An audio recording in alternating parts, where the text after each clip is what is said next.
Subscribe.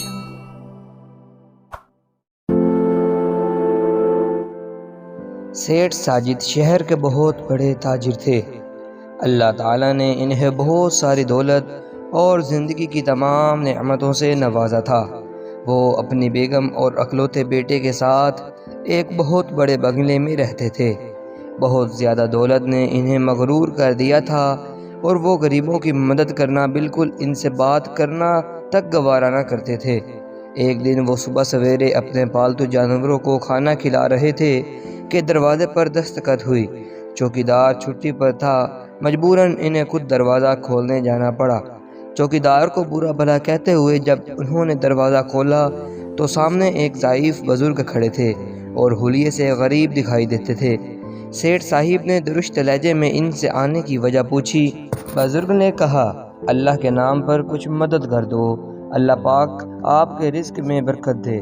یہ سننا تھا کہ ساجد صاحب کو غصہ آ گیا۔ انہوں نے نہایت بدتمیزی سے جواب دیا، کیا میں اس لیے کماتا ہوں کہ تم جیسے کام چوروں کی مدد کرتا رہوں؟ ہڑتال والے دن بھی چین نہیں ہے، بھیک مانگتے ہوئے شرم نہیں آتی، دفع ہو جاؤ یہاں سے۔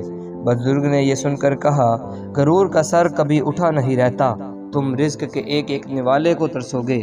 انہوں نے فقیر کی بات کو سنی انسنی کر دیا اور ابھی واپس پلٹے ہی تھے کہ خانسامہ کی خوفناک آواز سنائی دی۔ وہ بھاگ کر باورچی خانے میں داخل ہوئے تو دیکھا کہ خانسامہ زمین پر گرا ہوا ہے اور چائے کی پتیلی اور فرائی پان اس کے اوپر گرا ہوا ہے۔ سیٹھ صاحب کی اہلیہ بیٹے کو ساتھ لے کر میکے گئی ہوئی تھی۔ خانسامہ ناشتہ بنا رہا تھا کہ یہ حادثہ پیش آ گیا۔ انہوں نے نہ چاہتے ہوئے بھی اس کو ساتھ لیا اور قریبی کلینک لے گئے۔ اس کے دونوں ہاتھ بری طرح جل گئے تھے، مجبوراً اس کو بھی چھٹی دینی پڑی۔ ان کو خود کچھ بنانا نہیں آتا تھا۔ انہوں نے سوچا کہ دفتر جا کر کچھ کھا لوں گا، لیکن پھر یاد آیا کہ آج تو ہڑتال ہے، دفتر بند رہے گا۔ اب انہوں نے سوچا کہ ناشتہ نہ صحیح، دودھ پی کر گزارا کر لوں۔ یہ سوچ کر انہوں نے باورچی خانے میں قدم رکھا۔ آہٹ کی آواز سن کر ایک بلی بڑی تیزی سے بھاگی۔ وہ پتیلی میں سے دودھ پی رہی تھی۔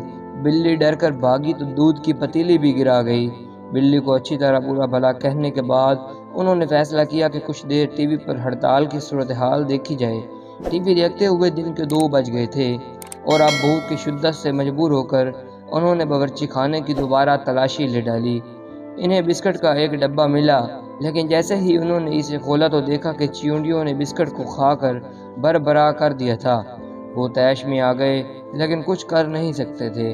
ہڑتال کی وجہ سے ہوٹل بھی بند تھے۔ فریج میں ایک انڈا رکھا نظر آیا تو وہ خوش ہوئے۔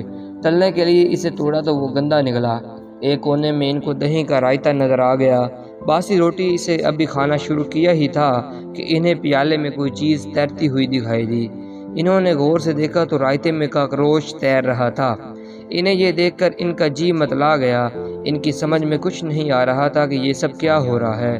سیٹھ صاحب کے گھر میں دولت کی ریل پیل تھی اور وہ روٹی کے ایک نوالے کو ترس رہا تھا۔ اچانک ان کے ذہن میں فقیر کی بد دعا کے الفاظ گونجنے لگے۔ اب انہیں احساس ہوا کہ صبح ان کے گھر پر سوالی بن کر آنے والا کوئی عام فقیر نہیں بلکہ اللہ کے نیک بزرگ تھے، اور یہ ان کی بے عزتی کرنے کی سزا تھی جو وہ بھگت رہے تھے۔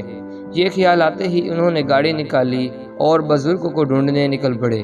شام سے رات ہو گئی لیکن بزرگ کا پتہ نہ چل سکا۔ چلتے چلتے انہیں ایک پرانی جھونپڑی نظر آئی جس میں ہلکی ہلکی روشنی تھی۔ وہ گاڑی سے اترے اور جھونپڑی میں داخل ہو گئے۔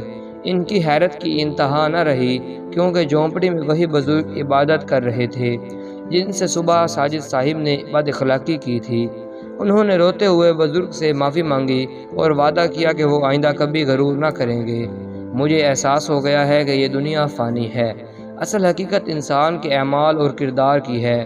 بزرگ نے کمال شفقت سے ان کے سر پر ہاتھ پھیرا اور پاس رکھی ہوئی کپڑے کی چھوٹی سی گٹھڑی ساجد کو دے دی۔ ساجد نے گٹھڑی کھولی تو اس میں سوکھی روٹی اور اچار کا ٹکڑا رکھا تھا۔ اس کے ساتھ بزرگ نے مٹی کے پیالے میں پانی ڈالا اور ان کے پاس رکھ دیا۔ انہوں نے بزرگ کا شکریہ ادا کیا اور خوب پیٹ بھر کر کھایا۔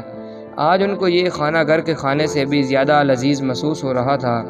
انہوں نے اللہ تعالیٰ کا لاکھ لاکھ شکر ادا کیا کہ اس نے انہیں سیدھی راہ دکھا دی۔